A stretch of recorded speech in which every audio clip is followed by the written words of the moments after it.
Lars, thank you so much for coming. Your item is number 4. We have two standing items we have to take care of first, and then one more item that hopefully shouldn't take too long. Sounds good, no problem. How's it going, Derek? Thank you for joining us.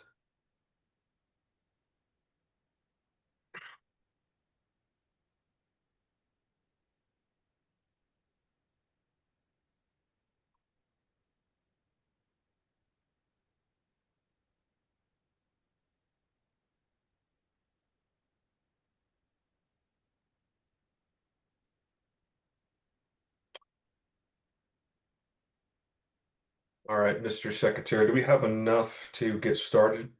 Yes. All right, let's go ahead and get rolling. This meeting is being recorded. Good evening, everybody. It is April 19th, Sunday at 7:30 p.m. My name is Stephen Nikala, Chairman of the Libertarian National Committee, and I'll be calling this meeting to order. Mr. Secretary, whenever you'd like to start with roll call, please.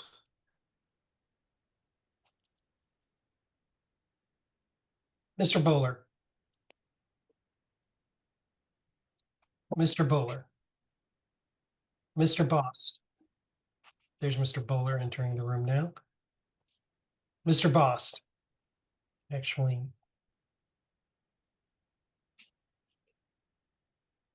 I'm here, but I can't help. I'm sorry, I'm here, I can't hear you. And I'm going back, logging off and logging back in. okay. Mr. Dar. Here? No, that wasn't. Hold on a second. I need to make you co-host so that you can approve people, Okay. because otherwise I'm not going to be able to get to the thingy. The roll call. Okay, Mr. Bowler. Present. Mr. Bost. Mr. Chatterton.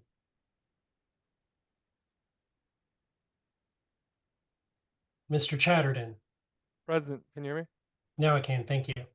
Thank you. Mr. Tone. Present. Mr. Dar. Vice Chair Dar. Present, and Mr. Boss should be in now. Mr. Bost. Present. Thank you. Mr. Dassing. Here. Thank you. Mr. Bracco.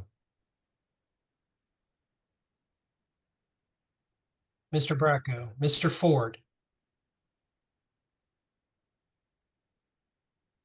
Paul, did Ford make it back into the room?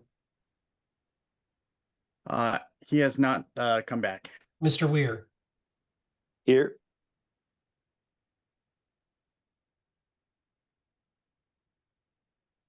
Ms. Robeson. Robson, here. Ms. Engelhardt. Here. Mr. Nebel. Present. Mr. Lamb. Mr. Martin. Present. Mr. McGee. Present. I am Mr. Johnson. I am present. Mr. Koffel. Present. Mr. Hirsch. Here. Treasurer Redpath. Yes. Mr. Thompson. Here. Mr. Vincent. Mr. Watkins. Here. Chair Nikala. I'm here.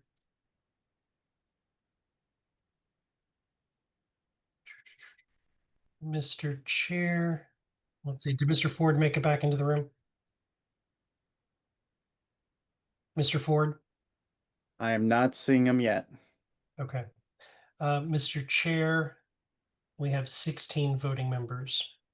All right, we have quorum. Next up is opportunity for public comment. 10 minutes. Is there anybody who would like to be recognized for public comment? Mr. Jacobs, then Ms. Griffiths. Mr. Jacobs. Thank you. Can you hear me? We can. Okay. I have to say that I've seen something that was a little bit disturbing. Normally, we would get notification of hearings on the business list. For the last two hearings, we have not had. And I know that in one case, I certainly came down largely in favor of the LNC's position on a case that the LNC lost. I might have been able to add more to that, maybe change some opinions had I had more time before I knew that this would be coming out. I would hope that this is not repeated and that notice for any future hearings in this term or in future terms be posted on the business list. Thank you. Thank you, Mr. Jacobs. I will take note of that. Ms. Griffiths and then Ms. Leatherman. Ms. Griffiths. Good evening, everyone. I'm commenting as both a member of the Libertarian Party and the Regional Vice Chair of North America for the International Alliance of Libertarian Parties. I am aware that Mr. Martin's LLM put together a purported dossier for you this evening that is full of things that are patently untrue. I cannot go through all of them, but a few that are worth noting. First of all, there has been no money ever exchanged between the LP, unless you all have made a decision of which I'm unaware, the International Alliance of Libertarian Parties, LPA, or LPA's spending committee. This is not any kind of issue where there are financial transactions occurring. There is also no malign foreign influence in the IALP. These are all organizations and these are all parties that are working to combat the very problems that Mr. Martin claims to want to address, which have to do with massive global governance. If there were a malign influence trying to wield its will against the US LP, then one would imagine that we should be combating it and that we should be combating it globally. That's what we're doing in the International Alliance of Libertarian Parties. And so I hope to have everyone vote no on that resolution. Thank you. Thank you, Ms. Griffiths. Next is Ms. Leatherman and then Mr. Hardy. Ms. Leatherman. Yes, I would like to comment on the motion to form a special investigatory committee based on the dossier that was recently released. So I just want to say that this entire thing has gotten ridiculous. Every single month, it seems like we have members of the party, in some cases LNC members, being accused of one thing or another. First, it was that they were Soros-funded DNC operatives. Okay, last month it was that we had a bunch of members who were violent Antifa insurgents who had to be rooted out. Now it's that we have a bunch of NATO-aligned foreign agents infiltrating the party. Okay, I know where this started. This actually started because of a post that was deleted off of the LP national account, which, from what I understand, was they were getting absolutely flamed in the comments. It was highly unpopular. So the decision was made to take it down. It's not the first time that has happened. It's like it's a thing that happens. This led to rumors that a few specific members, one of whom is in region rep, were responsible alongside the country of Georgia. This spun into rumors that there were foreign agents aligned with the IALP that were exerting undue influence on the sovereignty of the Libertarian Party, and has now spun into this whole idea that there are all these foreign agents that are infiltrating the party for nefarious purposes. Goals are not entirely unclear, but yeah, in any event, this has gotten ridiculous. This has led to accusations made against friends and associates of mine that I frankly think border on slander at this point. And this needs to be looked at for what it is. This is an attempt to just cause obstruction and prevent the LNC from getting anything done. Okay, this stuff needs to be rejected. Thank you. Thank you very much. Mr. Harding and then Ms. Harlos. Mr. Harding. Just excuse me, Mr. Chair. Mr. Ford should be now in the meeting. Okay. All right. So, the Red Scare never really stopped, and that's been a core problem in a variety of American political spaces for a significant period of time. The rhetoric espoused by people like Mr. Martin, Chatterton, and Thone is absolutely repugnant to the libertarian ethos and the platform itself. They are spinning up rumors of foreign involvement so they can ignore the fact that they are flooding the zone with a bunch of Nazi propaganda, including today outright defending the state of Nazi Germany by saying that it was okay to promote Erwin Rommel of the Wehrmacht, by saying whites are 10 to 12% of the world population. We deserve countries of our own like every other people do. Germany, its history and its culture will be erased by people who hate it and don't belong there. You think that's racist? It offends you? We don't care. Go fuck yourself, globalist. I'm So, gonna say that. okay, it's on your Twitter. So get over it. No, it's and, not. and don't interrupt. No, it's not. Liar. And I have it archived, so you can shut the fuck up and stop Hey, interrupting. let's not use Never let's said not that. use language, or otherwise I'm gonna boot you. All right. I So moved to as close I public didn't comment. say that. So as I was I saying, say you're lying because I would never say that. These motions are openly designed to distract from authentic libertarianism and openly designed to like poison the well, to say that even Stephen Nikela himself helped with the foreign influence operation on Facebook in a sweaty ukulele video, and otherwise promote the idea that if anybody is remotely left of these far-right Hitlerites, that they are, you know, somehow somebody who should be expunged from the party. Every element of the platform is threatened as long as So to Speak caucus and its members exist in leadership positions. So, that's my statement. I moved to close Anything like public that was comment. posted? If I made any statement like that, it would be because I was hacked. This guy just I made moved it to up. close Hold on, public hey, comment. Point of Unlike order! the Dossier, which No is more crosstalk. factual. No more crosstalk. Ms. Harlos, and then we've only got about 3 minutes left, and then Mr. Scott. Thank you very much. I'll try to keep it short. The other commenters dealt with some things I'd like to talk about, but I'd like to just deal with, and I'm not meaning this personally, to the regional representatives. I have now conferred with 2 states in the region, and these highly inflammatory things that are being posted on behalf of Region 1 are in violation of the Region 1 agreement, because 2 states, and one of which I can name is Colorado, have never been conferred on anything. So they are absolutely rogue and should not even be on the agenda because they're in violation of the regional agreement. The states have to be conferred with. That's the whole purpose of regional representation. Thank you, Mr. Chair. Thank you very much. Mr. Scott. I'm assuming I'm going to talk later. Just curious. Yeah, no, we have an agenda item that includes both you and council, Mr. Hall. Right. Okay. All right, it looks like it is it for public comment. We'll now be moving on to the adoption of the agenda. The chair is now entertaining a motion to adopt the agenda. So moved.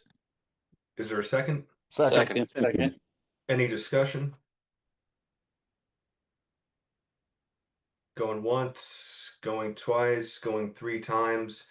Any objection to the agenda as presented? Hearing none, the agenda is adopted. Next up is Mr. Ford with the committee update. Mr. Ford. Can you hear me okay now, Mr. Nikela? Yes. Fine, thank you. I'm going to be motioning to go into executive session to go over some business details, but a couple of very important points. I spoke with hotel management. We've made them aware that we've got several late conventions and that folks literally just found out this weekend whether or not they'd be attending Grand Rapids.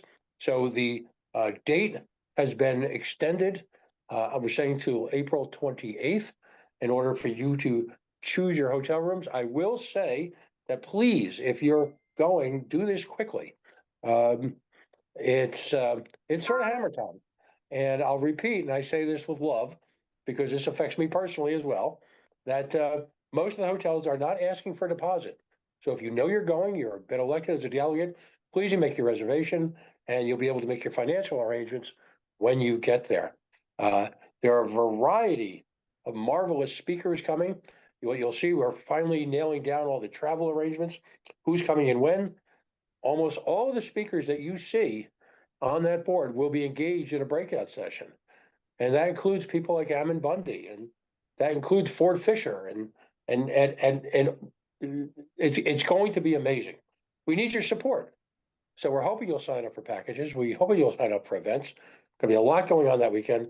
And that phone number, as I like to say, that phone number that's at the top of the website is my cell phone number. So if you've got questions, every convention Sunday, today I got about a dozen phone calls, which was great. Answered a lot of questions, solved a lot of issues. I appeared at Utah's convention remotely yesterday. I want to help, so let me know how I can help. With that in mind, I would like to motion that we go into executive session to discuss the ongoing business details of the convention. All right, there's a motion. Is there a second? Second. Any objection to going to executive session? I'd like to amend it if we could to also include the legal update and staff contracts, salaries, the next couple of items. That way we can just knock it all out. I'm friendly to that amendment. All right, is there a second? One issue that I have with that is I'll have to leave the room and come back in to bring in and then have somebody return me as host to bring in the two people. Because I don't think Mr. Scott can be in there for the convention committee executive session or the contract work. Well, the legal update would be before that. So that he would come in after the convention update.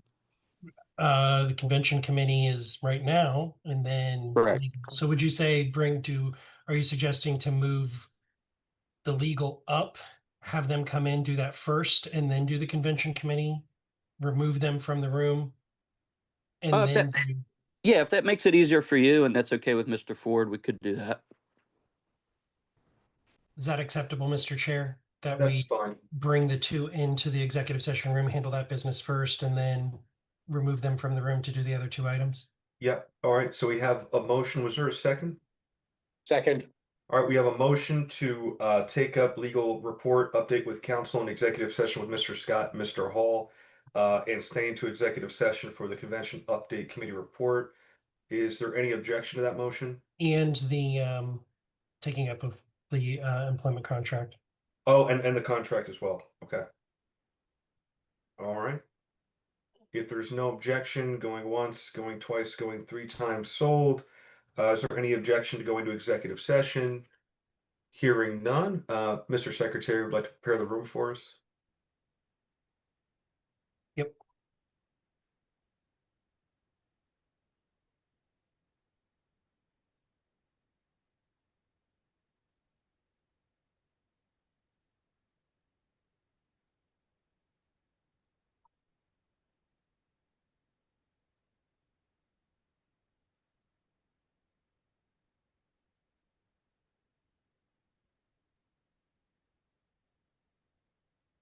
I'm getting there. And just an FYI, Rob, I missed a message by him, but he did mention he's getting on a flight back home and can't attend the meeting.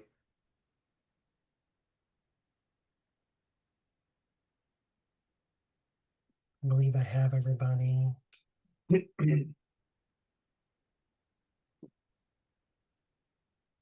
No, I do not. Hold on 1 second, please. Derek, where is Oliver? Maybe we should raise our hands when we start doing this. I'm here, Mr. McMahon. I don't know if you can see me.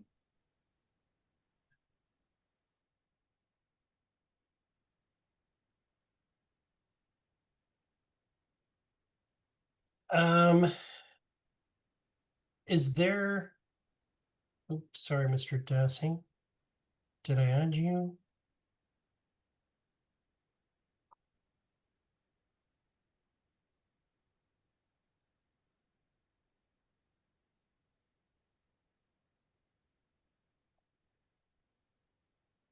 Yeah, I did. Okay. Karen Ann, is there somebody that I could make the host for a minute?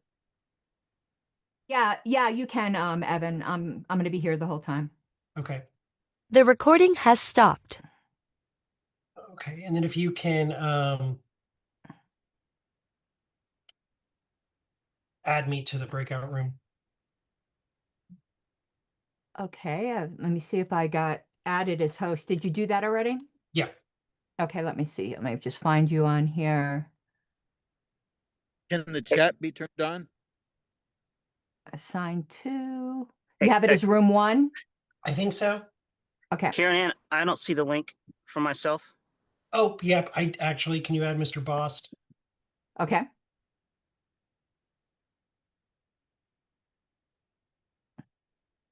Okay. Is there any other LNC members in here?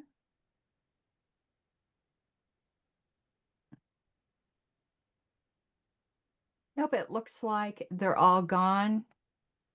And I saw someone asked about the chat. That's a master setting on the LNC side, and I believe they've decided not to have chats on during the meeting. But when they're in a secret meeting, why can't the rest of us chat? I don't have controls to the LNC master account, and it doesn't belong to me. Even if I did, I wouldn't go against their wishes. We'll just have to chat with our voices. Mr. Ford is still listed as being present. Oh, let me find him. And Karen No. Ann, please ask them if they will turn on the chat. I just don't see any reason why we can't talk to each other while they're in their meeting. I can't interrupt. I have no way of speaking with them. I don't see Mr. Ford. Mr. Ford, are you in this room? Because I think it might just be an artifact. Because I'm looking at a different panel than maybe you guys. Pat Ford can pass along the message. He was there, but yeah, now he's gone from the list. So Okay, yeah. might have been an artifact. Yeah, the room assignment list also refreshes faster. I just know that from before. If we're having a nice little casual chat here, I can just say that the tweet I discussed is archived, and anybody who wants to can find it. I posted it again on my Twitter account, and It's mask off. Like, this is just mask off ethno-nationalism at this point. And the fact that someone that posts or runs a caucus that posts things like that was allowed to be on the LNC is. I'm saying this as someone who was friends with the person in question for years. He's turned into someone that I don't even recognize anymore. It's yeah, definitely upsetting, to say the least. And like, you know, I would have preferred to have keep it a little bit more civil, but it was satisfying to tell that like weird fucking narcoleptic cunt to shut the fuck up. Oh yeah, I was internally cheering for that. He's a terrible person. Like, this is, I feel like what he's doing is actual slander at this point. Like, accusing people of being foreign agents, and then like the lies he said about our organization. Because they cannot accept that what we're doing. Like, okay, LP Alliance is at its core a delegate recruiting group. Okay, we call people off of call lists of Chase Oliver donors or former members who left, and try to encourage them to go to state conventions and try to encourage them to be national delegates. We fundraise for getting people to national convention. We host streams and do interviews with candidates. Like, but people, this is the desperate flailing of a caucus that is losing and can no longer win by being principled and making people want to vote for them. And this is what they do when they're losing. So they desperately need us to be something we're not. See, but here's the thing, like you're saying this is where I diverge, because you're saying it's like now bordering on slander. First off, this is slander and libel and a bunch of other shit. Second off, it's not now. It's always. He's for a long time been trying to say that anybody he doesn't like is a communist, and that therefore, like using the caucus account, whoever is using that, saying like, whoever disagrees with them is a communist and therefore deserves to die, or at the very least be like purged from the country. These are Nazis. These people have no problem with libel and slander as long as it achieves their goals. Like, you know, that's part of Hitler's whole thing. He would call anybody who disagreed with him the Lügenpresse. And anybody who like disagreed with his plays for Lebensraum would be the Lügenpresse. And this is exactly the play that people like, you know, Andrew Chatterton and Austin Martin have been using for a long time now. They are doing exactly the Steve Bannon, Epstein-linked tactic of flooding the zone. These people are doing that because it's the only thing they know. They know how to flood the zone. They know how to just batter your timeline with a bunch of bullshit. And that's what they're doing. they've got like so many RTs compared to their actual original content that it's hard to find their original content without doing a direct search. And all of the people they platform are either Nazis or Nazi adjacent. And this is ultimately the kind of thing that has for a long time been going on in libertarian circles. Like they've been either casually or openly supporting Nazis, like, you know, the paleo strategy and fucking like the whole idea of supporting David Duke and Pat Buchanan. Like this is not a new strategy, and it's not something that should have been allowed to fester as long as it was. But, you know, I'm just the evil, mentally ill furry Antifa over here who's been exposing a lot of this stuff for a long time to basically, like, a very limited support. Because if you support me, you're supporting somebody evil, and you can't do that. Jeremiah, what do you think we can do structurally or culturally to address this? You know, I appreciate you calling people out, but I think ultimately this shouldn't be about personalities. Right. So I'm glad you asked. Culture problem in the Libertarian Party. I'm glad you asked. Here's something, like this party loves its resolutions. How about a resolution condemning ethno-nationalism? How about a resolution condemning... Since I've been involved since 1990s. Jeremiah, could I? Jeremiah, you've been breaking up, sorry. If you don't mind. I just wanted to put this in context, sorry. Since I've been involved in the 1990s, I've seen the party consistently underplay libertarian ideology and just sort of assume that people that we, you know, elect and elevate to positions of power in the party are libertarian. We don't have any kind of good screening for that. And also we've consistently tended to outreach more and have our messaging appeal more to people on the right than to people on the left. And I think we've seen, you know, with past few years, the Mises Caucus and so forth, the natural results of these two problems or shortcomings in the party that we haven't addressed. So I'm curious to hear you or others have any solutions for either or both of these issues beyond just passing resolutions or things that are sort of momentary. Structurally, culturally, how can we change to address this problem? I don't think you need to raise your hand, Kelly. I think you just say words. I'm doing that. I'm an asshole, though. Kelly? Weird. Hi, Yeah, can you no, guys hear me? oh, sorry, go Yeah, ahead. there we go. So I've suggested this before, is that this might be extreme, but we're coming on a time where there's a lot of people who are suffering from mental health issues. Obviously, Austin Martin is suffering from serious mental health issues and or childhood trauma that is causing for him to have this bizarre behavior. I have been experiencing false accusations from him for the past 3 years. And it never stops. It'll never end until he gets help. But to alleviate that, I'm like, do we need to start having mental health screenings? Do we need to start having civics screenings? Because now we're seeing that Bryce Thon doesn't know who is Abraham Lincoln or and what he looks like. So like, do we need to have a basic civics screening? Like, and this almost sounds statist, but is it self-regulatory for the LP to do something like this? Because things have just gotten so out of control with the accusatory behavior. I'm only half joking when I say we need to, in order to be, I don't know, serve on a committee or serve on subcommittee, you need to pass a test on libertarian philosophy with a score of 80% or better. You know, the Nolan type, Rothbardian, early Rothbardian derived libertarian philosophy. I'm really sick of people who don't understand their own philosophy, trying to make decisions for the LP.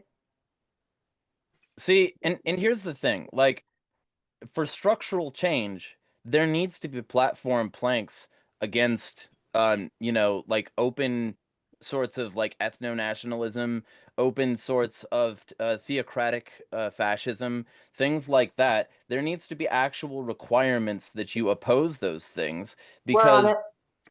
Because if libertarianism is allowed to foster the sorts of people who can overtly, antagonize their platform and also their existing and previous, actions and beliefs and the legacy of libertarianism as a whole, then the party is fucking useless. If it cannot have a platform itself that self-regulates this kind of thing out with strong statements that you must oppose these sorts of things, as though the non-aggression principle doesn't already do so, but like they don't follow that. And as, John Ponte discovered, quite a few of them didn't even sign it fully. And that's why Bryce Tone is threatening to sue John Ponte because, of course, that's what this board does. It threatens legal action if it doesn't get what it wants. These people are aggressionists, and their aggression is based on age-old sorts of allegiances to ethno-nationalism, theocracy, and other sorts of things contributory to palingenetic ultranationalism and the fascist society that results from that. So if we don't say in the platform and in the requirements to be a Libertarian Party member that you also have to be, a fucking libertarian, then we're going to keep getting people like this. And if there also needs to be a way to remove people who aren't. And this is something that's been discussed structurally among some of us, that if there's a person on the LNC who's a bad actor, there needs to be a much easier way for members to be able to recall them. And that can't be, or rather, that shouldn't just be a privilege that lies with the LNC or just lies with a particular state or whatever. I've heard many people say, if there's somebody on the LNC, and initially I was lukewarm on this, but if there's somebody on the LNC who's not behaving well, even if they're, a state rep or whatever, there can be a high enough member threshold to have them go. Yes. Yeah, Austin's behavior has made that very clear because, I was very torn on this too. Because, when the McArdle-controlled LNC was in power, there are region reps who would have been removed had they had that power.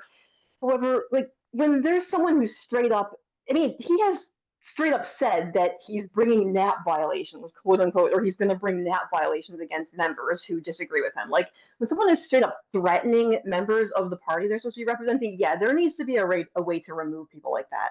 The non-aggression principle. Can anyone hear me? Yes. Yes. Okay, the box wasn't lighting up. In any event, I discussed at length the non-aggression principle with David Nolan. It refers back to the situation that existed politically when the party was founded and has rather little to do with what is generally being discussed as NAP violations. The original issue going back to 1972 was that the United States was having political disagreements. To be precise, we were having 3 or 4 political bombings a day, including at least 3 inside the halls of Congress. And the NAP was the statement, we are not here to change the government by violence. We are here to do peaceful politics. And that is all it talks about. It doesn't talk about taxes. It doesn't talk about foreign relations. It talks about what libertarians are going to do to advance the party, and it would improve America, namely to do peaceful politics. Yeah, and the other half of it is there are so many people who just don't want to acknowledge the roots of a lot of these political alliances, and they don't want to acknowledge the roots of a lot of these sorts of people. When Konkin discussed the fact that the Libertarian Party was already compromised by the Koch money, and the fact that, a lot of these people who were involved in the initials seemed to dislike what libertarianism was actually supposed to be, he wasn't wrong. And that Koch money traces back to their Nazi oil refinery. And the whole deal with that should be, we should understand that when these sorts of people are the bankroll, when these people are the money, their message will be directly in support of that money. And they will eventually, even if they start out from libertarian ends, end in the same sorts of nationalist garbage that the Nazis were, because that's what the family is. So when it comes down to it, we need to understand that sometimes saying no to funding is good. Sometimes a fundraising variety, for instance, might be illegal, and we shouldn't have a joint fundraising thing with the MAGA brainworms guy who apparently cut the dick off a raccoon. So that's something else weird. Like, we're dealing with fundamentally evil people who should, be opposed, not allowed to be inculcated into a weird cult of personality under somebody who gets starry-eyed while having lunch with a convicted rapist and a pedophile. The culture needs to change, and there needs to be certain requirements in the platform and in certain strictures to prevent this from ever happening again, or, I repeat myself, the Libertarian Party is fucking useless. Because they have to be able to, like, remove people who are bad for this and never allow it to get this bad again. And if it does, then the Libertarian Party itself is proving its internal flaws toward the right and specifically authoritarianism. Go ahead. Jeremiah, it's something that the rest of the room just may not know. This isn't true for every region, but just know that the LNC does have the authority to remove the Region 1 representatives. It's in the Region 1 agreement, and they've chosen not to.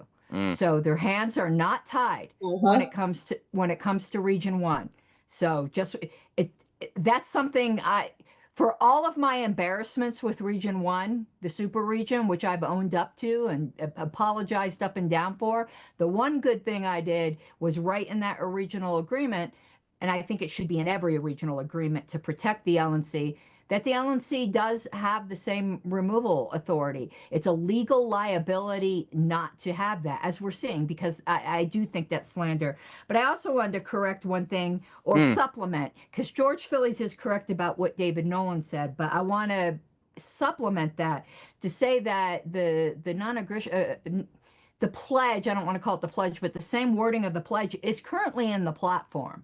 So I think the discussion before, instead of calling it the pledge, you should call it a violation of the platform, because 4.0 emissions got amended, I don't know, 4 years ago, that says in every matter, we advocate the consistent application of the principle of the non-initiation of coercion, physical force, or fraud. So you don't need the pledge in order to make this point. It's in our platform. Yeah, and if go. Oh, if I can ask Karen, do you know who on the LNC currently is either standing in the way or not taking action with removing Region 1? I will have no idea. There's never been a motion, but they're aware that they can do it. So I just think it's non-action, and now it's a month before convention, so no one's going to do anything a month before convention.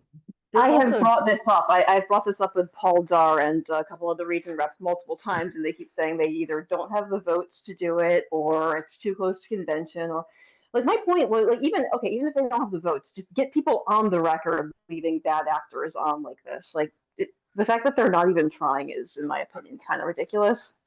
Yeah, Or this also that it shows that it can't only just be temporary. left up to the LNC, because It's a lot of times there are removal, political right? alliances where you don't want to ruffle anyone's feathers. It needs to also be up to the members to do this. Yeah, but force votes in order to encourage people to get on the record. There are several people who've been attempting to say, oh, we can't vote because it's too close, or we can't vote because we don't have the votes. And you should recognize that the people who are saying that, some quite prominent, are covert or surreptitious Mises Caucus supporters. I agree with Amanda. I think that I would seriously question if a removal by the LNC, even in Region 1, would not violate the bylaws. I think that We would need to change the bylaws, yes. I know. I think that they could certainly encourage that, but I don't believe that even with the Region 1 agreement, I think the Region 1 agreement, and if that would be enforced, would be a violation of the bylaws. And probably well, and I would respectfully disagree with Mr. Jacobs, since it says an action of the state chairs can be a removal. The Region 1 agreement was signed by all of the state chairs. That is an action of the state chairs, but that would be very interesting to see how the JC would rule, and it just goes to show how two qualified parliamentarians disagree. I do respect his disagreement, but I disagree. If the Region 1 agreement is in violation of the bylaws, then Region 1 does not exist. Well, I agree with you, disagree with you there, George. It'd be severable. It would just be that particular provision. Does the Region 1 agreement have a severable clause? It would not. It wouldn't be necessary. I'm okay with Region 1 not existing, though. That's fine. I'm in Region 1, so I can say that. Yeah, no more super regions. I think super regions need to not exist. Which states are in Region 1? Wisconsin, Colorado, Hawaii, Michigan, New Mexico. Kyle's talking in my ear, but he stopped. Yeah, you know, region. It's region so rare with that the Kyle feeds me things to say. Region with the soft Alaska. R. That's another one. I mean, region is in kind of the administrative sense. There's no. We really need to end non-contiguous regions. It just doesn't. I think we need to end regions. I would say that regions should be actual regions, except then we'd have to be in a region with New Hampshire, which we don't want. So I'm okay with them not being geographical regions for now. I don't see the need for regions any longer. I don't, because again, they get gerrymandered to heck, right? And region reps do not represent the people, usually sometimes even in their state, if you look at someone like Andrew Chatterton, but they certainly don't represent that region. And it's by the majority of chairs. It does not make sense how we do it. It does not make sense who gets to be a region rep. It seems like a very, very antiquated institution. And Amanda, it's not even by a majority of the chairs. Yeah. These things have not been brought before the region. And I'm not saying it's a caucus thing. I don't think they're consulting with chairs that are of their own caucus. I believe that. I just think they're doing it. That ranting dossier that was put out, that was not run by anybody.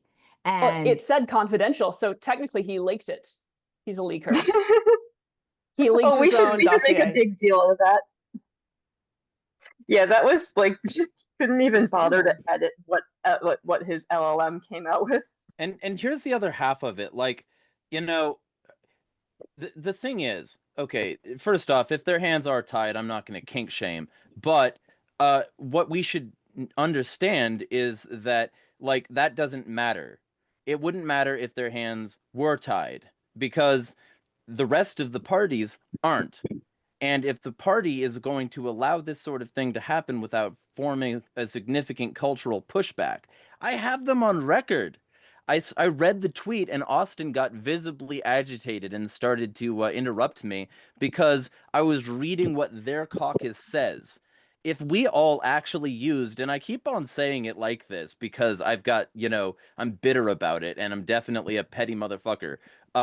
Like, ultimately, I keep handing these people dubs on a silver platter, and they will not take it. I keep handing people like the Libertarian Party of New Hampshire saying that communists deserve to die, and everybody associated with their enemies is a communist. I've got Austin Martin agreeing with that and supporting it. I've got the Liberty Plus fucks in the Nazi recruitment organization, you know, and all of the stuff associated with that. I've got Ben Weir basically co-signing their ideas and supporting these sorts of things on a platform. I've got Jeremy Kaufman now being the official, like, chair of New Hampshire, and he supports all of the Nazi garbage as well and says it himself, while saying things like, you know, maybe if an Epstein victim was 17, we shouldn't consider that a problem.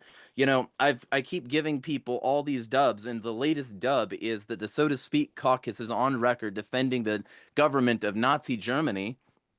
If the LP chooses to do so, they can use these dubs. I keep handing them on a silver platter, and, you know, hold these people to account.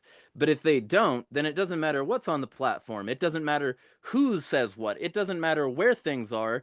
They're already going to be useless because they're not going to do anything with it. So, like, we need to be culturally unified against the fascist scourge that's invaded the party.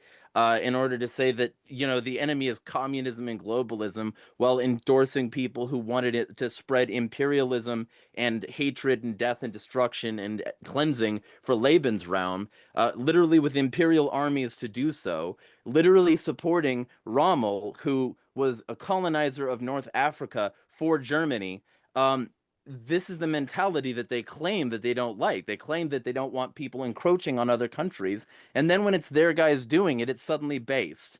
This is what we need to crush. And if we don't, it's fucking useless. So it doesn't matter what structural changes happen if people aren't willing to culturally back the structural changes. They need to get fucking spines. Like, Jeremiah, have you thought about putting these dubs in a dossier? Because that might get it noticed.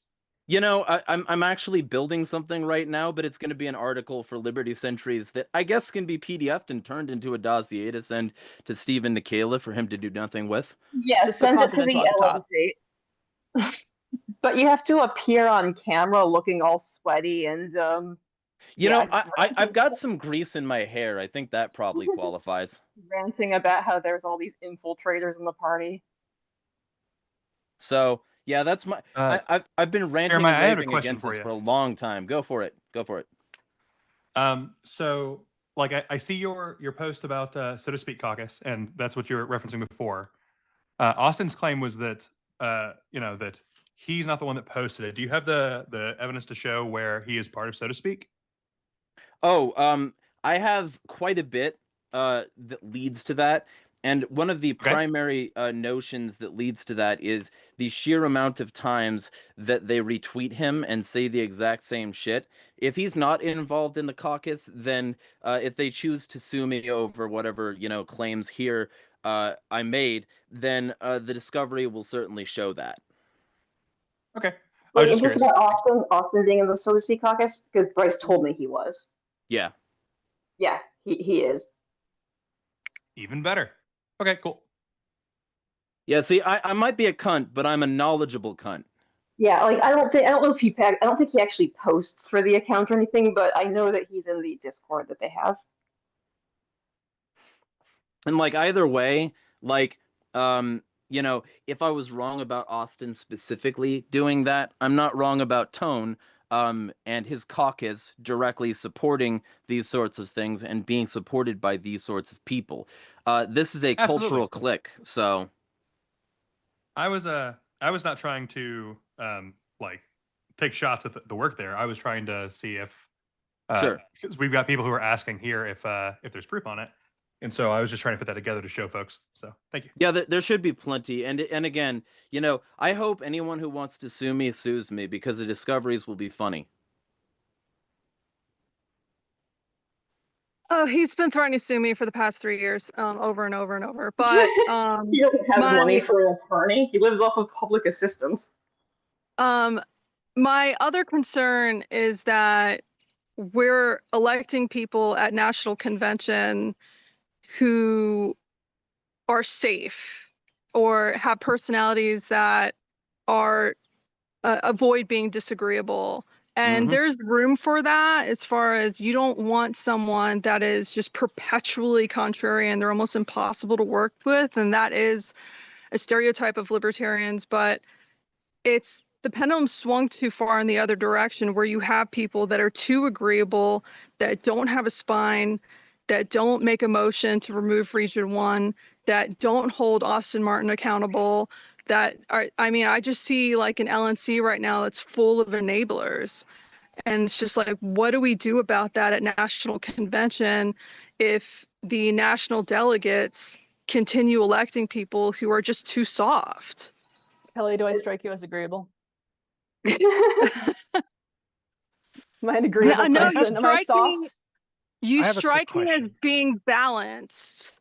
Like we There we need go, that's people who fair. are balanced, that have a balance of disagreeableness and agreeableness. Meanwhile, like I'm I not can work with you and you can disagree with me at the appropriate times.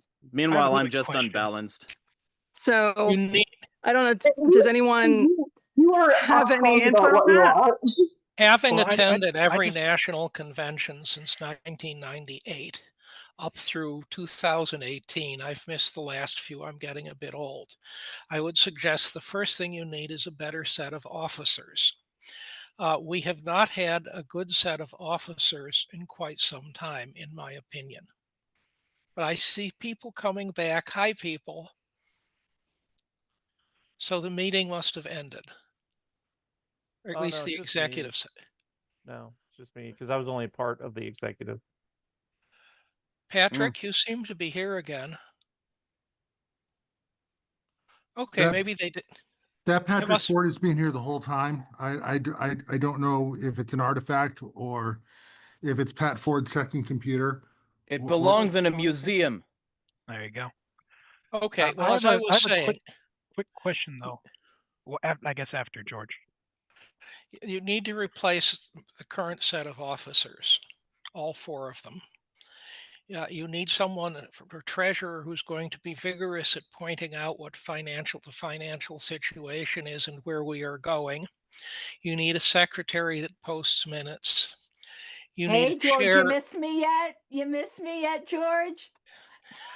Karen Ann, if you would drop your attention to Roberts, you were a wonderful secretary, but you had other issues, I'm afraid.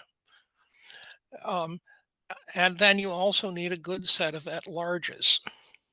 I'm not sure where you get these. So Well, you're not here's gonna my currently get 'em. question.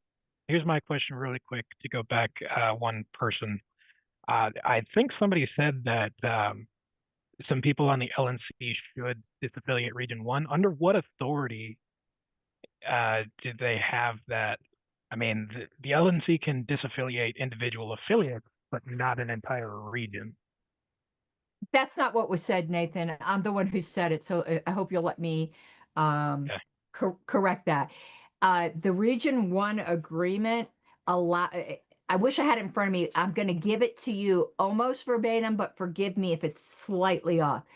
The Region 1 agreement gives the LNC the authority to remove the regional representatives under the same process afforded to at-large.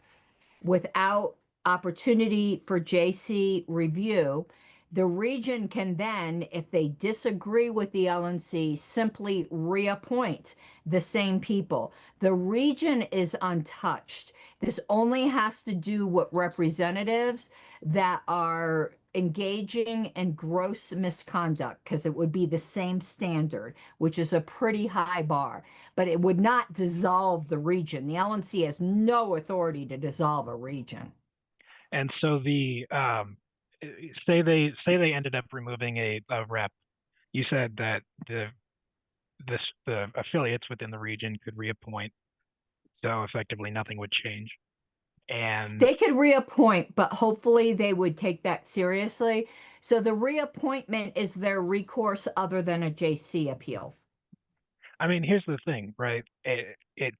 If a region, like it's my understanding the R1 agreement also has provisions for the R1 states to just, rescind their representatives. If they don't do that, then that's kind of aligning anyway. So I would imagine that they would just reappoint anyway.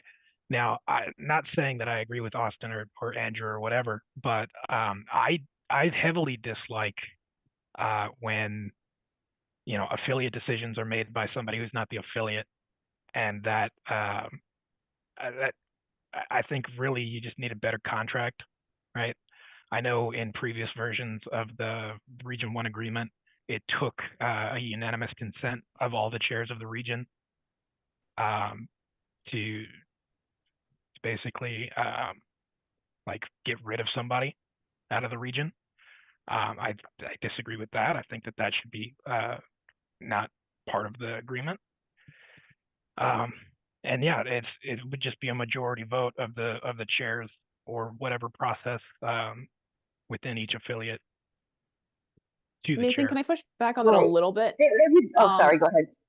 I was just going to say briefly that So I think in general, yes, the affiliates decision should be the affiliates decision. When there's somebody on the national committee, all of a sudden what they do redounds to all of the membership. And so that's why I went from kind of being in the position that you're articulating to thinking, all right, I can see an argument for allowing for some threshold to prompt removal of a particular representative. But why should New York have say on Arizona business? It's not Because Arizona your business, region, though, because if it we're, oh, Rose, sorry, go. because we're part of You're the from New York. national, we're from the national party. Like, we're part of the national party.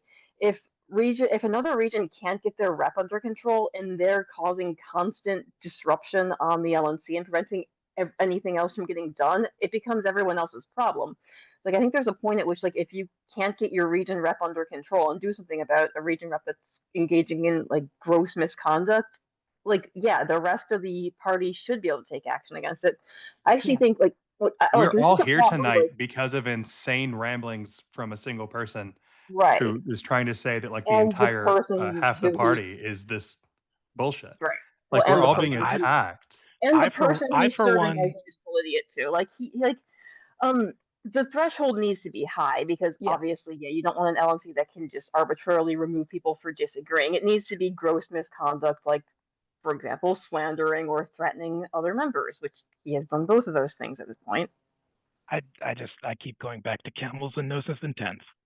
But Kyle, I would not say that I am here because of that. I am actually here because of Jeremiah's comments that he was talking about, you know, going against these people that go against the platform. I would just like to say that Jeremiah has expressed many views that go against the platform.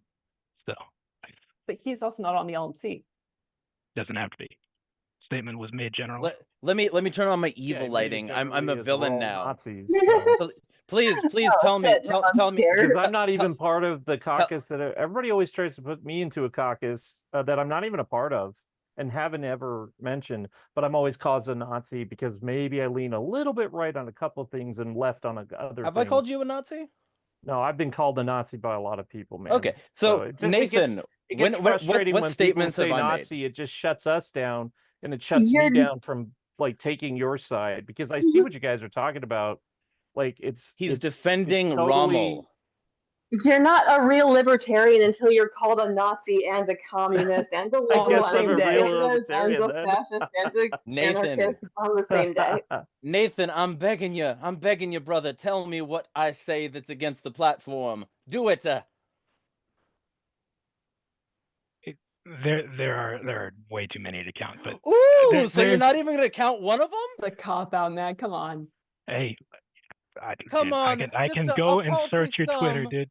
I'll just go and search your Twitter, dude. Please, put together a dossier. Get back to us. Derek, you don't have to answer this question if you don't want to.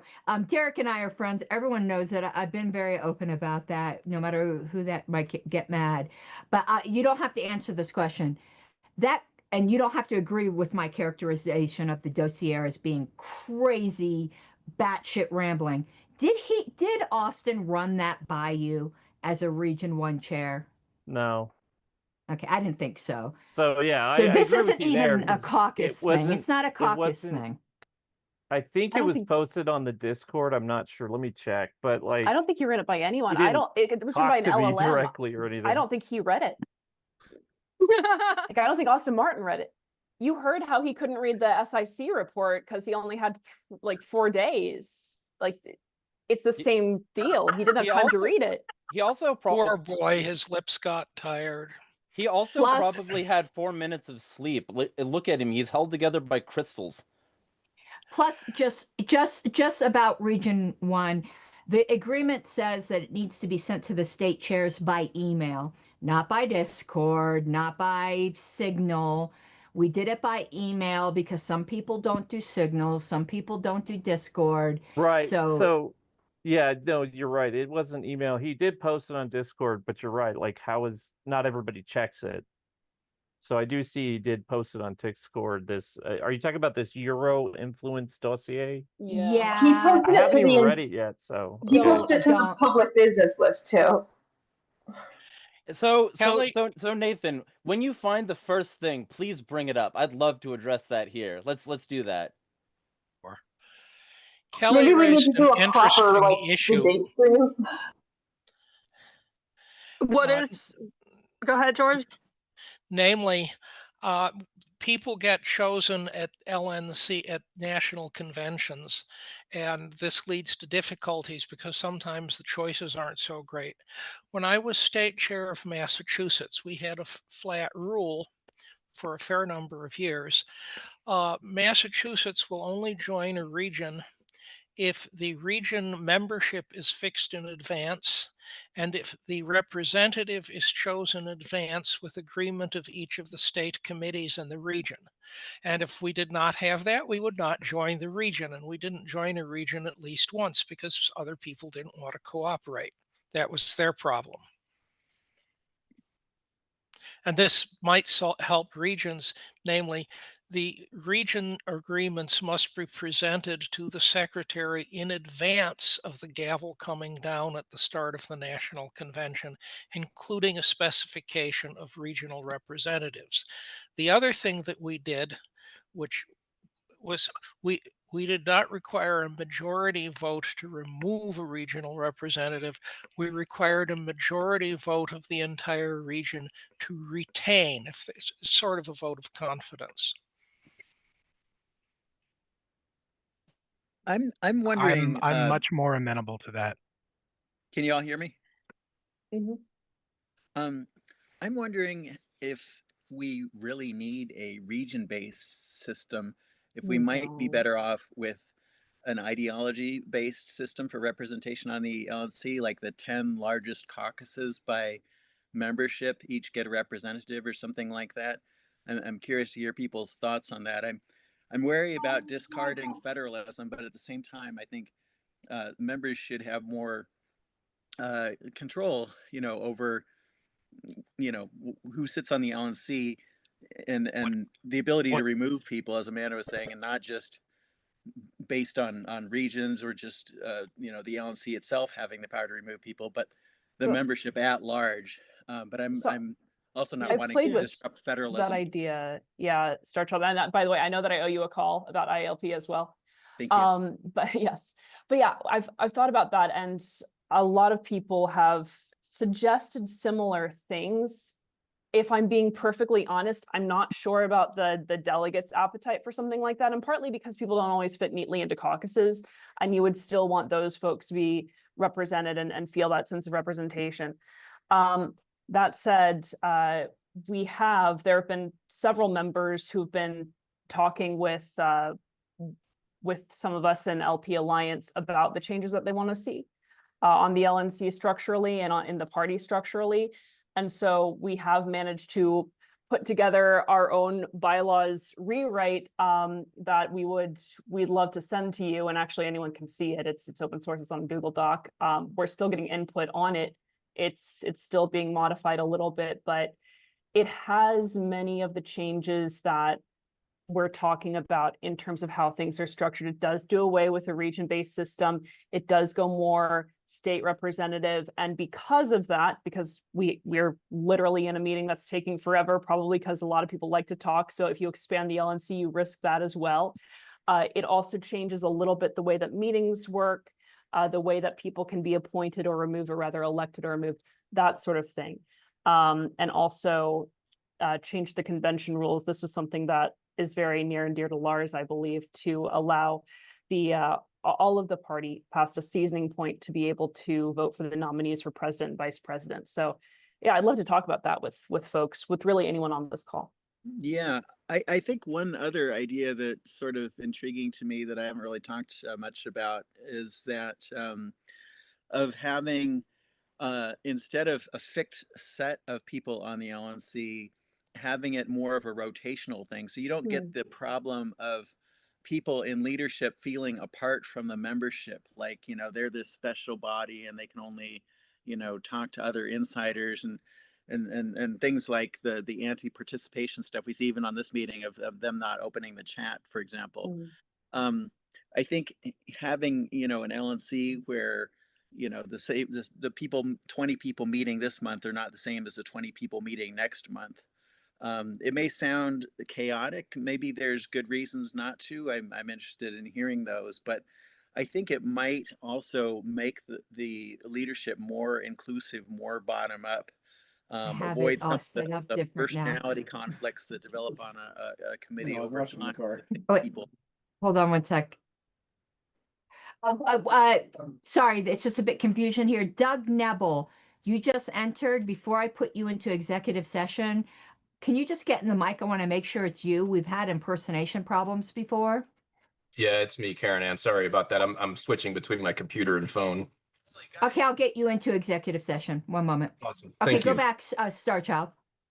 I was basically done. I'm interested in hearing people's thoughts on that.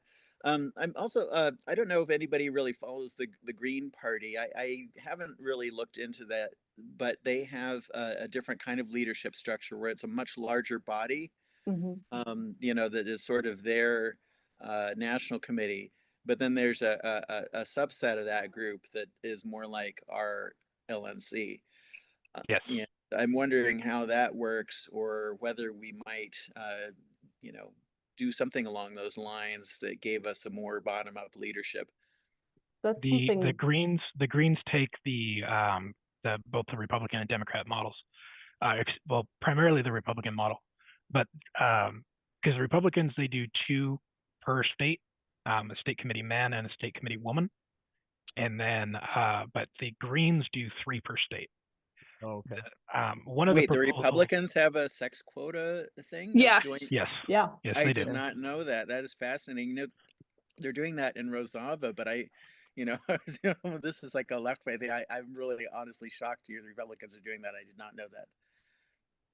Yeah, I feel like on the LP people would complain it was too woke or something. But no, like Yeah, if one thing is certain, like decentralization is the more decentralized the better. And I mean decentralization is supposed to be our whole thing, so it shouldn't be a problem. for Distribution, libertarians. yeah.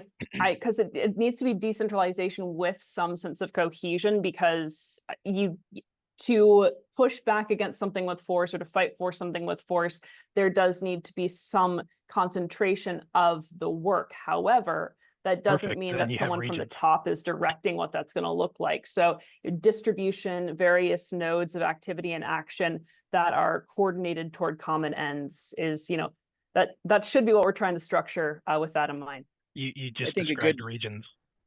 I think a Yes, good, but that's not contiguous. That's to the me, problem. a good mantra or litmus test, if you will, is to look at how libertarians feel a real world government should be run or designed. Going to be a government at all, or until the point we get to anarchy for those who are anarchists. How should that government operate, and then try to model that in our own organization and our own governance, so that people can look at the Libertarian Party and see, hey, you know, these guys have some credibility. They're not just other politicians making promises, because we can see that the things that they're calling for in government, they're already doing in their own organization. Yeah. I think that I would think give you're us spot a on. level of credibility, as well as training our own people, so that when they get into government, hopefully, you know, they've already been encultured in this system that's bottom up, that's participatory, that's empowered to the individual, where leaders are held accountable and to the platform, and all these other things that you know, we've sometimes deviated from to our disadvantage, I think.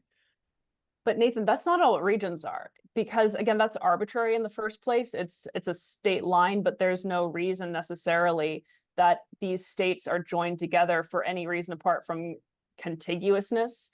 There's not any particular policy similarity between contiguous states. There's not an issue coalition similarity between contiguous states. And there's also the problem where the way that we do regions, it's not actually member focused, it's not distributed. You've got this region leader and they're making the calls. They're not showing people their super secret dossiers that they then release the public list. It just doesn't make sense, the model that we have. And the accountability measure is the chairs of the region rescind the person. Right, So- and that's not a But good then, one. like, the chairs don't even necessarily, like, if members of a party want like, they think that their region rep is not representing them, but the chair is loyal to the region rep. So Like, for example, in New York, like, to remove a region rep, it requires first a two-thirds two-thirds vote of the LPNY state committee before the chair is authorized to vote to remove a region rep. However, if the chair, like, they're just authorized, though, the chair could still vote no on removal if, for example, they were super loyal to the region rep. like let's think this through for a second, because Region 1 has a lot of little states. Are we seriously, with no offense toward Derek here, like Derek's party is down to, you know, just above single digit people at this point, which I'm not blaming Derek for. New Mexico went through some nasty shit. Are we seriously going to say that, you know, Colorado, which has a ton of people, they had over 100 people at their convention, which is more people at their convention than New Mexico has as members total, that Derek should have the exact same vote as Keith Lauba in Colorado, just because they're each in a state as far as who the representative is. The fact of the matter is regions punish everyone in the region, because if you have, like in Region 1, there's 15 states. And so 7 itty bitty states can overrule the entire rest of the region, which is what we've been seeing. Kyle, do you see any potential disadvantages or things we'd want to avoid in discarding this system of federalism? Because that is sort of what we're talking about. And historically, I think federalism has served the United States pretty well. So eliminating the direct election of U.S. senators, for example, on the face of it, you know, this is like a bottom-up, you know, pro-freedom change, like let the people choose the senators directly, but it ended up disempowering the state governments, and the result was a more powerful federal central government. So that's what we want to avoid, I think. And is there any danger of that happening with the LNC if we were to get rid of regional representation? Suffering from democratization. Sorry? But the you said 17th suffering Amendment. from democratization. Yes. So the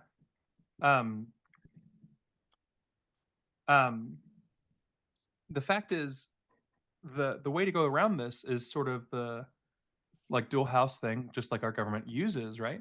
So by having referenda and other things where we want direct member involvement, they effectively become the House, and the parliamentary LNC is more like the Senate, because at the end of the day, what we're talking about is governance. We're not talking about the LP as a company. We're talking about it as a governance body. Yes, and that sounds a little bit like the Green Party model that I was mentioning, where they have a bigger body that might be your equivalent of the House that deals with the more ideological stuff, and then the smaller body might be more like the parliamentary body that does the day-to-day stuff. Although I'm not sure when you say parliamentary body, you know, if like the other body would not be under Robert's rules, or if you were trying to draw a distinction there. The just really quick, Kyle, or Nathan, because what you're describing, Starchild, is essentially what Ken and my proposal was, which was the 50-state LNC. Though. It is, because because in yours, I'll let you finish and then I'll go in. He's specifically, Starchild is specifically referring to the Green Party model, which is exactly what I'm trying to discuss here, because Ken and my proposal was based off of the Green Party model. So essentially, you would have each affiliate have a representative, and then that body would then elect a small board that would conduct more nimble actions. But the big board would set a budget, basically affiliate and disaffiliate, and that'd be it. So the issue with that is it's not member elected, though. The small board is still not member elected. Oh, we're back. But we're talking about federalist principles. Hey, everybody, we're going to be coming back to the meeting. So if everybody can go ahead and mute themselves again. Thank you. Can you turn on the chat, please, and have mute public yourself. comment? Thank you.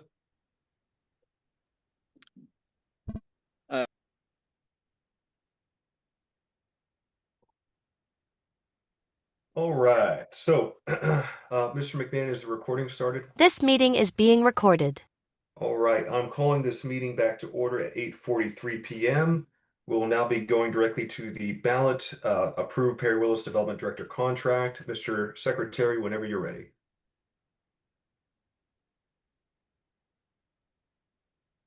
Mr. Bowler,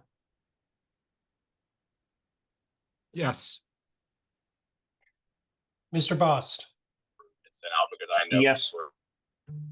Mr. Chatterton, Pass.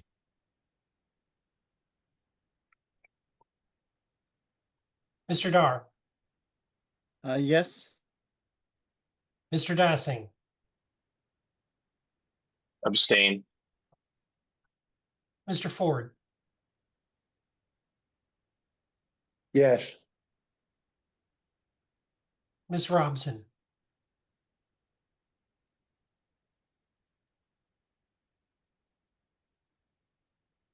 Ms. Robson. I'm sorry. She's back Yes, on. I thought I was unmuted. Thank you. Sorry. Mr. Neville, Aye. Mr. Martin, Pass. Mr. McGee. Aye. I vote yes. Mr. Koffel, Aye. Mr. Redpath, Yes. Mr. Thompson, Yes. Mr. Vincent is not present. Mr. Watkins, Yes. Chair Nikayla. Yes. Coming back, Mr. Chatterton. Abstain. Did you say abstain? Yes. Thank you, sir. Mr. Martin,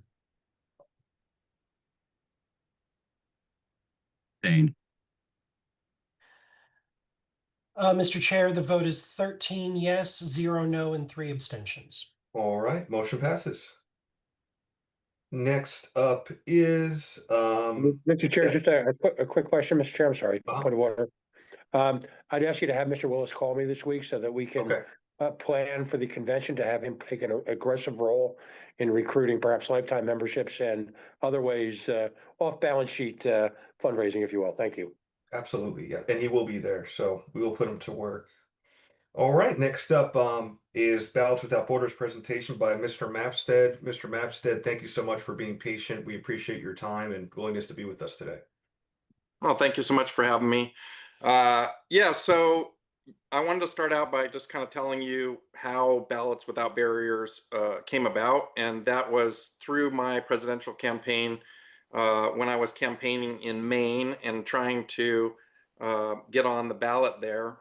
I was talking to the state chair and the people of Maine, and they said they didn't have ballot access because they had been the party had been basically removed from the voter rolls. After a bunch of legal machinations and lobbying the state, they were able to get the ballot requirements from 10,000 registered voters down to 5,000 registered voters. And the chair there during the campaign said, Harrison Kemp, who was the chair at the time, said I could probably do this in 10 or 12 different states and get ballot access reduced in 10 or 12 different states. And that piqued my interest because what I realized is that the Libertarian Party spends almost $1 million across all of the different states that we have and the National Party every year just securing ballot access. And it's a giant waste of money that basically goes to petitioners and a lot of it goes to the state because they extract money from us to get on the ballots. And so the idea is to reduce ballot access laws across the country so that we can get dividends forever, and that we can use that $1 million, or at least a good portion of it, to elect candidates and to get our message out to more people. The duopoly basically starves us of the ability to function, right? Because we're a small party, they rob us of all of our resources before we can even start to act. And we're the third largest party in America, so if we can't do it, nobody can, kind of a thing. And so, like I said, the party spends around $1 million a year. and it's you know, we can change this. And so we've been thinking about how can we do this, and what we've decided is that we at first I was just trying to send out letters to state organizations, state legislators, and trying to get them to act, and they could care less. I went to a Secretary of State convention and talked to the secretaries of states, and they also seemed to not give a crap, most of them. In fact, several of them said, we like it rigged. We like the fact that you can't participate, and go away. You're bothering me, kid. And so what I realized is that none of these legislators are going to listen to us and change the rules unless there's a grassroots movement, a groundswell across America of hundreds of thousands, if not millions of people basically telling their representatives to go GFY themselves and fix the fix ballot access. And so what I ended up creating with my team, the Voter Choice Foundation, is this Ballots Without Barriers. And what it is a website that you can go to, anybody can go to, and it's very simple. It basically lets you type in your address, and it gives you your state representatives who are representing you, and it will send an email on your behalf letting them know that their ballot access sucks and that you want it changed. It will also, if you would like, send a physical piece of mail, a little flyer, to the representative as well, so you can, and it also gives their phone number. So there's 3 different opportunities to basically do this, and it's a very simple, easy ask. You know, we in the Libertarian Party often say, well, what can I do? You know, what, and people want to participate, but you know, they don't have a lot of time, they don't have a lot of resources. This is a very simple task that anybody can do to be, you know, active in trying to change the system. And so that's sort of what we've created here. Also on the Ballots Without Barrier website, you will see what we've called the ballot tax. And what that is the amount of money that is required for you to start a new party and file to run for Congress. And in many states, it's over $100,000 or more. And I've sort of done the back of the napkin math on the Libertarian Party's ballot access and what is that worth. And my guess is that we are somewhere in the neighborhood of $20 million is the value of the Libertarian Party ballot access, because no other party has anywhere close to what we have. And it is a super valuable asset for the party, basically. So we are launching this. We finally finished the website. It's active. We have over 15,000 registered people who have signed up to be active in different states. But what we're really looking for is champions in each state. And we're looking for people who have done legislation in their state, people who have contacts with legislators that would like to work with Harrison Kemp and our team to basically get this this stuff passed. And we know there's people in every state, but I need basically help finding those people, plugging them in, and getting this system really, you know, super active. We're having a we're at the convention this year. That's sort of one of our launch things that we're doing. We have a booth at the convention, and we're holding a luncheon for all the state chairs. And you'll be getting invites soon. If you're a state chair, or if you can attend, send a representative from your state so that you can learn about Ballots Without Barriers, what we're trying to do, how your affiliate can get involved in basically trying to change ballot access in your state. You know, I get calls, you know, weekly almost. I got one today asking me, Lars, can you help us? We've got a candidate that's trying to run in our state, and we need money for petitioning, and can you help us? And I mean, I'd love to help everybody, but you know, my wallet isn't endless, and quite frankly, I find often that if I give too much money away, it actually harms people, because it takes away their ability to basically do the work themselves and learn.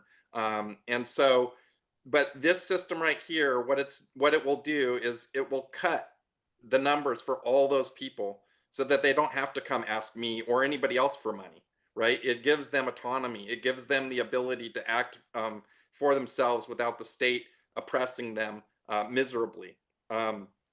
So really what we're asking, and the reason I'm here today is just sort of an information thing so that you know what we're doing. We're launching this. We're going to be doing a large national advertising campaign around this to get lots and lots of people involved, not just libertarians, but Green Party, Forward Party, everybody that is oppressed by the system should be involved in this. And it's coalition building and really, getting things really moving. And so,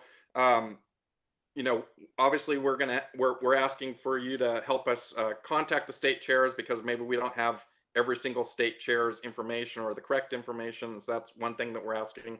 And then maybe just letting the membership at large know that there is this tool out there that could be used to help save the party massive sums of money going forward year after year after year.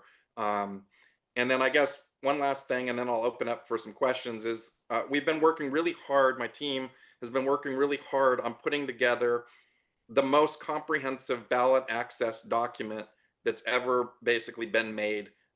It includes, petition dates, petition times, requirements, fees, all the different intricacies in each state. And we really have put in hundreds of hours into this document.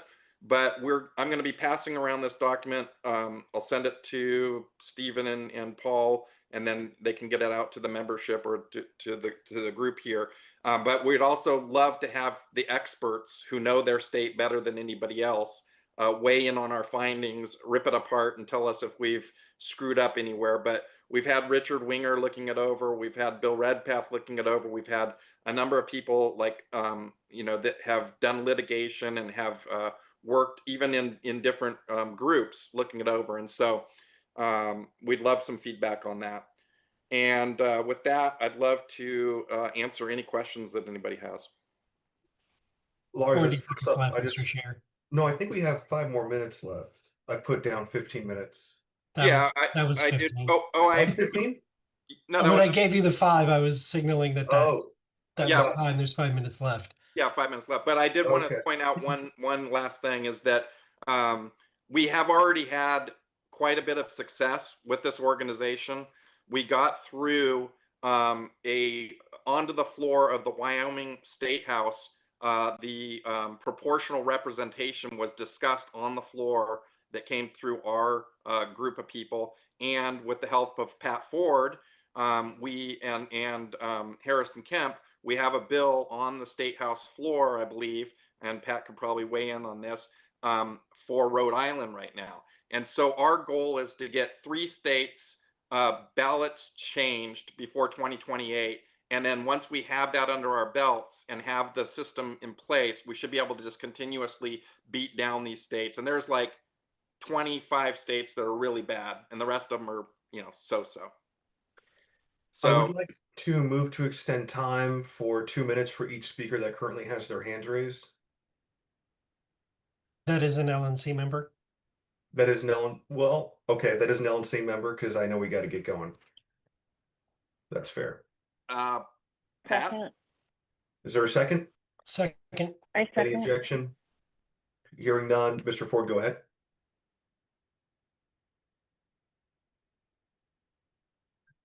Pat, you're muted, buddy. Sorry, Lars, thank you for your commitment to the convention. It's a huge help, and I think it's going to be a great session. So every state should make sure they either have their chair or their vice chair going. Number 2,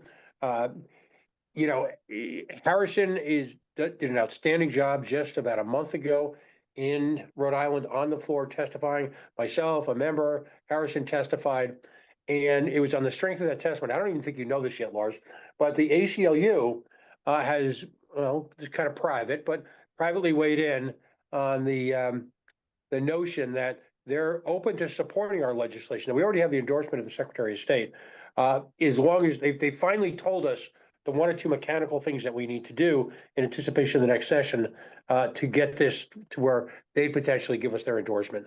So that's the kind of boots on the ground effort that this represents. I've always maintained for the years I've been on the LNC that we need to be putting money into lobbying and legislation in addition to petitioning so that we can eventually wean off petitioning. So Lars, great stuff. Congratulations.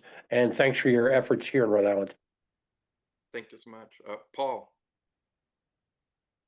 Yes, thank you. I'm very excited about this because ballot access is extremely important to us, and being able to attack that ballot access tax that has been on the party and to reduce and eliminate that is, very exciting for me, and I'm excited that we have something that we can move forward on that in the future. Thank you. Bill. I just want to say thanks, Lars. We don't spend, let's say, $1 million per year, but we could. I mean, right now, if we, Illinois, New York, the bad states, and certainly to fully fund ballot access for LP candidates across the nation, it certainly would run $1 million or more per year. But thanks for your efforts here, and they're greatly appreciated. Thank you. Lars, I want to say thank you again so very much, and let's stick together and talk some more how we can work together on this. This is a great mission. Awesome. Thank you so much for having me, everybody. All right. Next is Policy Manual Amendment, Section 104, Financial Standards Committee, motion by Mr. Watkins. Is there a second?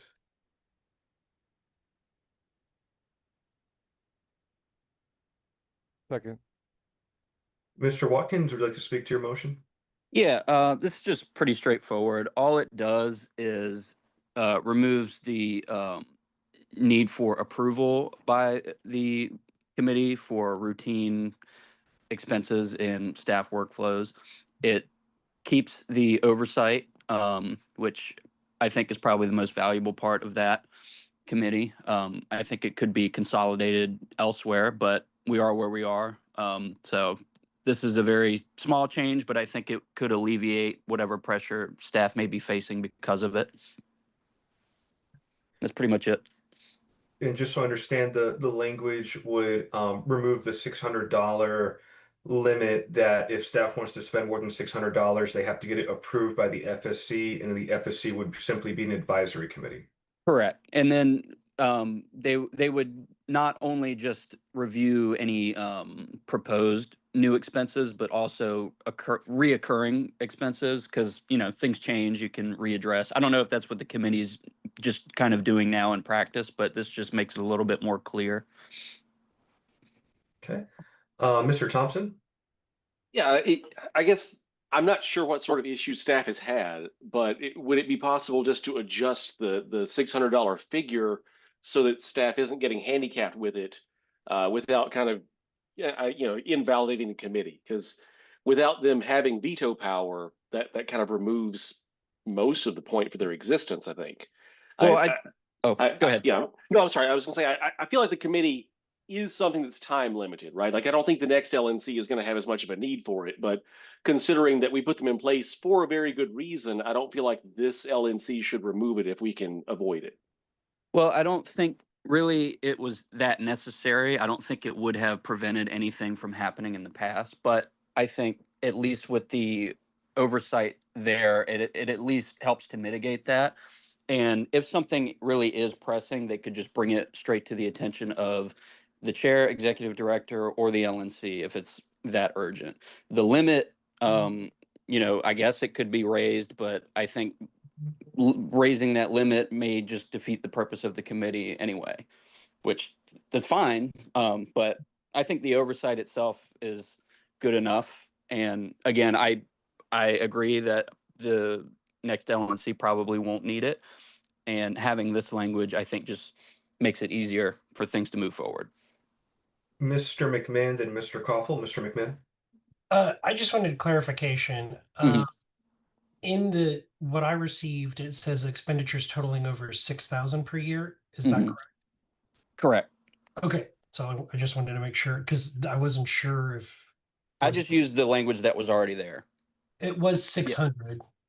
Oh, did I? Oh, okay, then maybe did I misread what was in the policy manual? Yeah, it was under consideration totaling over $600 per year to determine their necessity.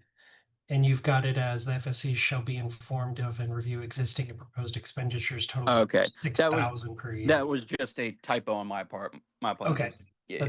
that is what I thought. Let me correct that for you, because I feel like that is going to give a lot of room.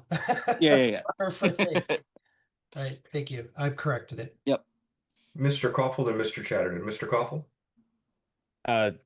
Evan just raised my issue, so. Okay. Thank you for that catch. Mr. Chatterton?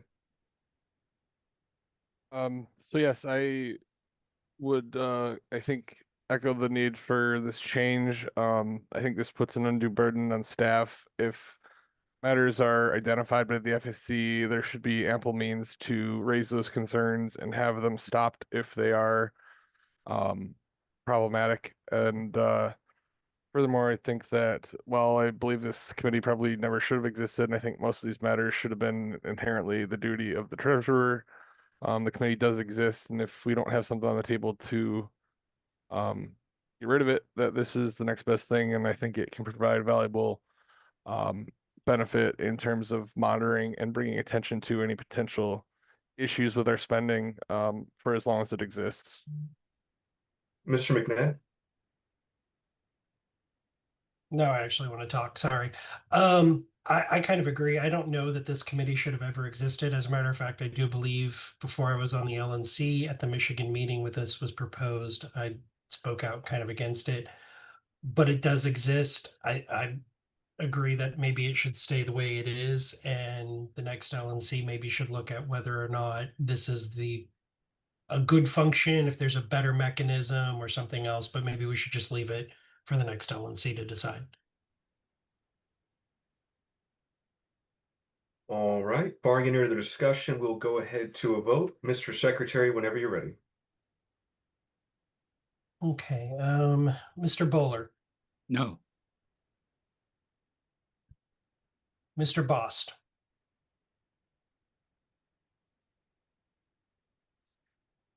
Mr. Bost, Pass. Mr. Chatterton, Yes. Excuse me. Yes. Mr. Dar, I abstain. Mr. Dassing,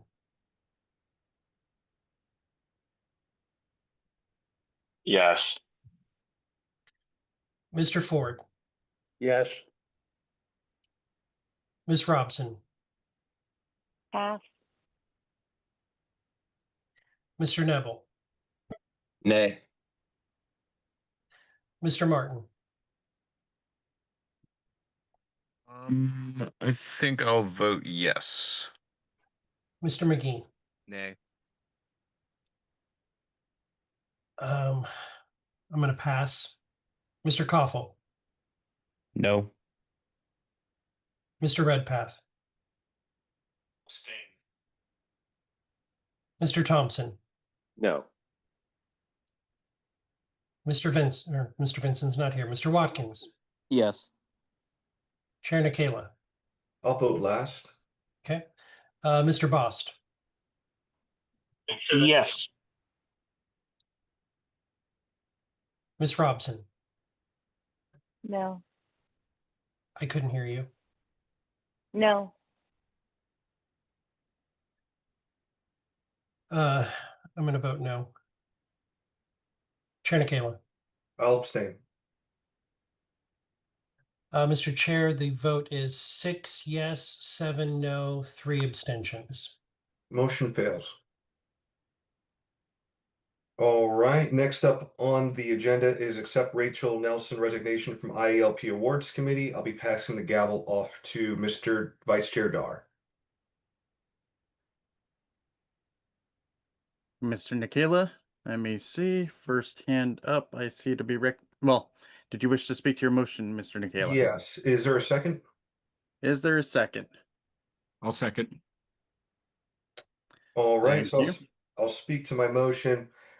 The IELP currently has a provision that allows the USLP to select up to 2 members for any committee.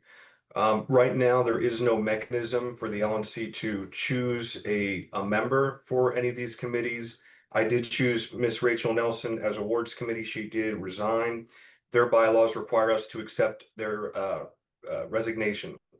I would like the body at some point to consider language to actually codify how we handle these appointments. Mr. Buller is currently our liaison for the IELP. He has been for several months now. I have asked Drew Herrera from staff, we all know and love Drew, to be on the comms committee, Brian McWilliams as an alternate. So we do have 2 positions that we can fill. So that is the current makeup, but we will be needing to accept the resignation of Miss Rachel Nelson according to the IELP's bylaws.